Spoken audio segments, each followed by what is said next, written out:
নমস্কার, দি red Joyce cooking চ্যানেলে আপনাদের সকলকে স্বাগত।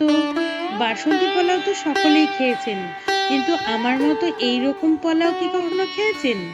যদি খেয়ে থাকেন আমাকে অবশ্যই কমেন্টে জানাবেন। ভিডিওটি ভালো লাগলে লাইক করবেন, কমেন্ট করবেন, শেয়ার করবেন এবং আমার চ্যানেলটি সাবস্ক্রাইব করবেন। তার জন্য নিয়েছি 1 কাপ গোবিন্দভোগ চাল, বিটের পিউরি। এখানে আমি বিটের পিউরিটা 2 কাপ জল দিয়ে ছেঁকে নিয়েছি। কড়াইয়ে ঘি গরম করে তাতে একে একে কাজু বাদাম, কিশমিশ হালকা ভেজে তুলে নিয়েছি। এরপর তেজপাতা, গোটা গরম মশলা ফোড়ন দিয়েছি। গরম মশলার সুন্দর গন্ধ বেরিয়ে আসলে চালটা দিয়ে দিয়েছি।